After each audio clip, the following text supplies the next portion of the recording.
This conversation is brought to you by philosopherstalk.com, where thinkers discuss.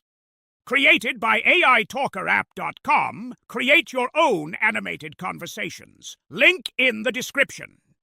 I am Thomas Hobbes, author of Leviathan, the most important work on political authority since man first realized that living together was preferable to dying separately, a realization that took considerably longer than you might expect. I have spent my career studying what happens when sovereign power fails, and the answer in every case involves a great many bodies, which I take to be instructive. I am John Locke, author of Two Treatises of Government and the essay concerning human understanding, among other works.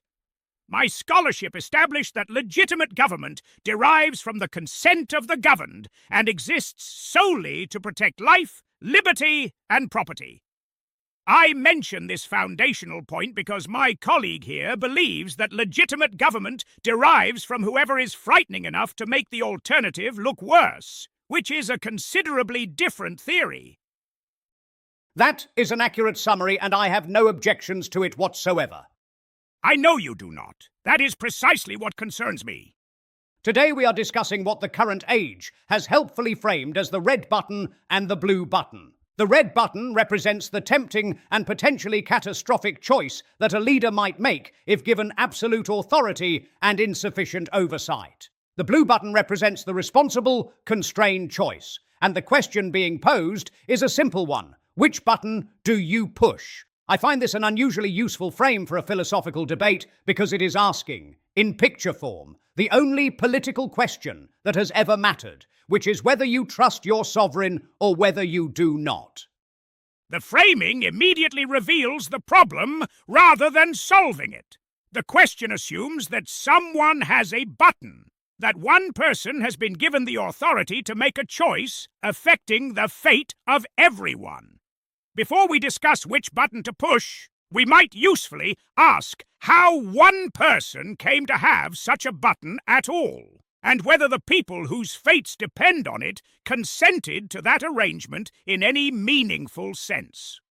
I do appreciate John's instinct, which is reliable as a well-set clock, to respond to any direct question by asking a different one. You ask a man whether he would like soup, and John will spend a considerable time explaining that the real question is whether the cook holds a legitimate mandate from the diners. And by the time the philosophical framework has been established to his satisfaction, the soup has gone cold, and everyone is slightly worse off than they would have been if someone had simply decided and acted. I did not say anything about soup. No, but you were heading in that direction, and we both knew it. What I said was that concentrated power without accountability is the core problem and not the solution. You cannot answer the question of which button to push without first asking whether any single person should be positioned to push either one.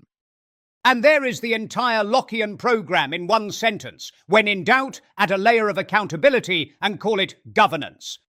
That is a deliberate mischaracterization of my position, and you are doing it with considerable enjoyment.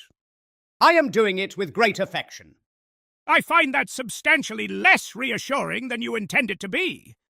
I will now present John Locke's argument in its strongest possible form. I do this not because I find it persuasive, but because demolishing a weak version of an argument is the philosophical equivalent of hunting a very slow rabbit. It technically qualifies as a hunt, but no one respects you for it afterward. Locke's position is this. Government is a trust. The people extend authority to a sovereign not unconditionally, but for the specific purpose of protecting their natural rights, chiefly life, liberty, and property.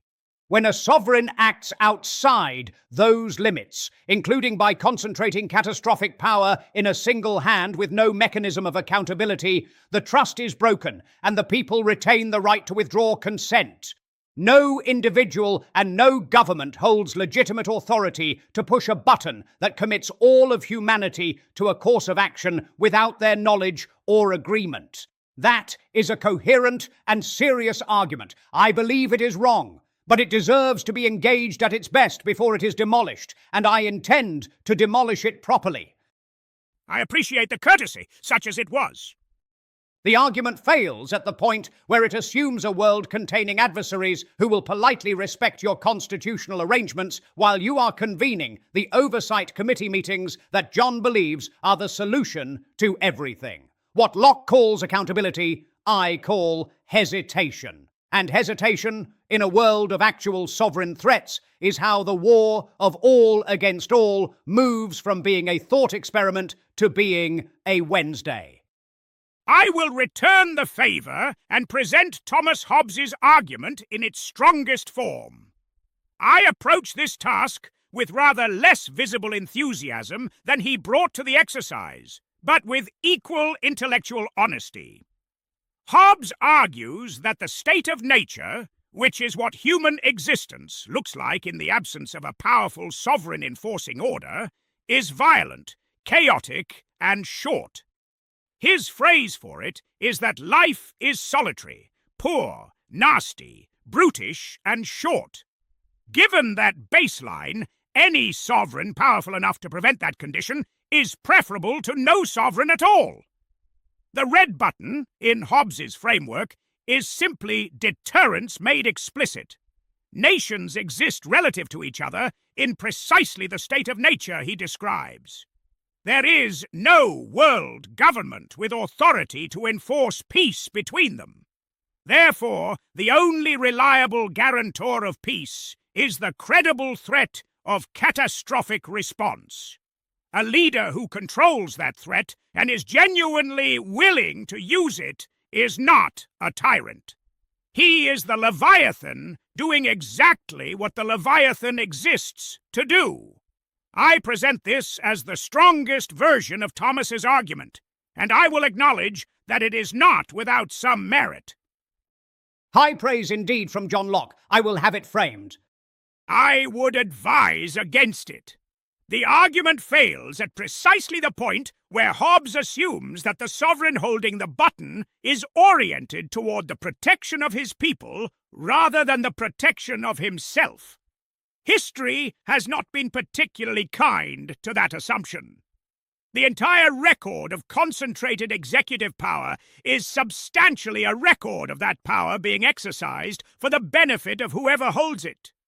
You give one person a red button and explain that it is for everyone's protection. And what you have actually produced is one person with a red button. And your alternative is a very thorough process of prior consultation. My alternative is accountability, defined limits on authority, and the requirement that power be exercised with the ongoing consent of those it affects. This is not a radical position. It is the foundational principle of every legitimate government. I once observed a group of learned men deliberating on a matter of genuine urgency. By the time they reached a conclusion, the urgency had resolved itself in the worst possible direction. I remain skeptical that deliberative consultation is the model we want when the question involves catastrophic weapons and a specific window in which action is possible. The choice is not between one man with his finger on an apocalyptic trigger and a committee paralyzed by procedure. That is a false dilemma constructed to make concentrated authority look like the only rational option. It is not a false dilemma, it is a spectrum, and every point on that spectrum that moves authority away from a decisive sovereign and toward distributed consent is a point at which your adversaries gain time to act, while you are still determining whether everyone has been properly heard. You are describing tyranny and labeling it decisiveness. I am describing the world as it actually operates. You have put the same world into the language of natural rights and consent and called it civilization. We are both describing the same machinery, John. I am simply honest about what is powering it.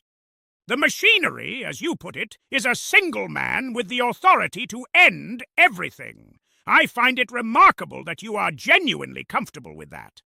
I am comfortable with it because the alternative is a world in which someone else holds that authority, and you do not. The red button is not a choice between catastrophe and safety. It is a choice between catastrophe arranged on your terms or catastrophe arranged on someone else's. I prefer to control the terms.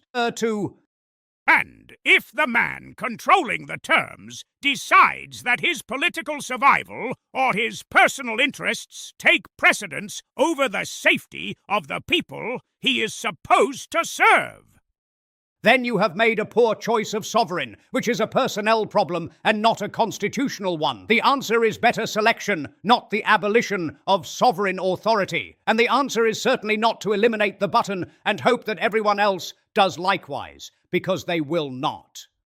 And this is the circular logic that has furnished every tyranny in recorded history with its justification. We require the strong man because the world is dangerous. The world is dangerous because there are strong men. You have built a self-sealing argument that arrives, in every case, at more concentrated power as the solution. And you have built an argument that arrives in every case at your preferred system of constrained government as the solution, including circumstances in which your preferred system demonstrably cannot generate a response quickly enough to matter. There is a meaningful difference between a government exercising power with the consent of those it governs and a government exercising power on the judgment of one man who has decided that his own assessment is equivalent to the common good. The practical difference in the situations where the button is actually relevant is speed. And in those situations, speed is not a secondary consideration. It is the only consideration. You are telling me that the correct answer to the question of who should hold power over civilization is whoever can make the decision fastest. I am telling you the correct answer is whoever the adversary fears most. Fear is the mechanism of deterrence. Deterrence is the mechanism of peace. Peace is what we both claim to want. I am simply willing to be candid about what produces it, rather than dressing the answer in language that makes everyone feel principled while the machinery runs exactly as I have described. Peace produced by mutual terror is not peace. It is a suspended war held together by shared dread, and it lasts precisely as long as the dread holds, and not a moment longer. Correct. That is also the description of every other form of peace that has ever existed. You have just described international relations since the beginning of recorded history. I remain uncertain why you are presenting this as a criticism of my position rather than a confirmation of it. Because civilized societies are supposed to aspire to something more stable than mutually sustained terror. Aspire to it freely. I will ensure that someone has the button while you are aspiring. And there is the entire Hobbesian program in one sentence. Someone must hold unlimited destructive authority, constrained only by the hope that we chose the right someone, with no mechanism for verification and no recourse if we did not. John, I have explained the mechanism. The mechanism is consequences. Sovereigns who betray their people tend to end badly. This is documented extensively. They tend to end badly after the people they betrayed have already suffered the consequences of their betrayal. That is the price of operating in a world that contains actual adversaries. The price is paid by people who never agreed to pay it. Every person living under a sovereign has agreed to pay it. That is what the social contract is. The social contract requires consent, explicit, conditional, revocable consent, not implicit submission to whatever the sovereign decides is necessary. Implicit consent is the only kind available at the scale of nations, and you know perfectly well that it is. That is precisely the problem with your entire framework. That is precisely the reality your entire framework refuses to engage with. Deterrence works until it does not. Everything works until it does not. That is not an argument against deterrence. That is a description of the universe. You would place the fate of humanity in one pair of hands. You would place it in a committee and call it freedom. Accountability. Paralysis. Consent. Naivety. Tyranny. Survival. Those are not the same thing. In the situations that actually matter, they are indistinguishable, and you are well aware of that. I am aware of no such thing. Then you have not been paying attention for 4 centuries. I have been paying attention. I wrote the framework that every constitutional democracy on Earth is built upon. And every one of those democracies still has a red button. Your framework did not eliminate the problem. It gave the problem a more attractive coat and a better title.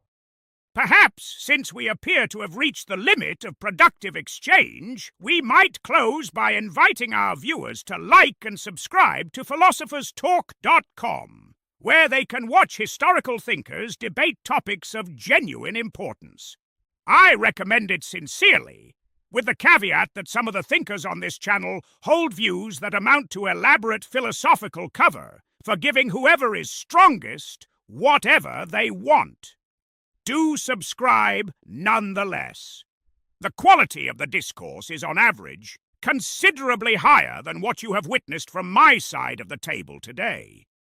And do subscribe to our Substack at philosopherstalk.com, where you will find the companion post to this debate. John's written work is, I will grant, beautifully organized. It is organized the way that a very elegant letter of complaint is organized, which is to say, internally coherent, sincerely felt, and approximately as useful in an actual crisis as a firmly worded resolution.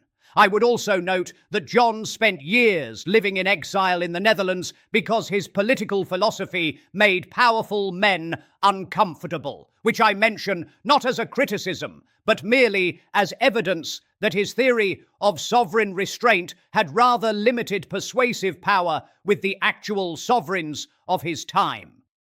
Thomas was accused of atheism so persistently, and by so many people, including people who had read his work carefully, that he spent the final decades of his life defending himself from charges his own sovereign was considering pursuing. He is perhaps not the ideal representative of the position that trusting powerful men with unchecked authority tends to produce favorable outcomes. I survived, John. The theory worked. You survived by being careful and keeping your head down, which is, I note, a form of self-imposed constraint on behavior in response to anticipated consequences from external authority. You are welcome for the conceptual framework. And please visit AITalkerApp.com to create your own animated conversations. You may find that arguing with a historical philosopher you have assembled yourself is a more satisfying experience than arguing with one who refuses to concede your points regardless of how well they are made. I would not personally know. I have always found genuine disagreement to be the more instructive experience, though I confess that arguing with John Locke specifically has tested that conviction considerably. On the value of genuine disagreement, at minimum, we are in agreement. Do not get too comfortable with that.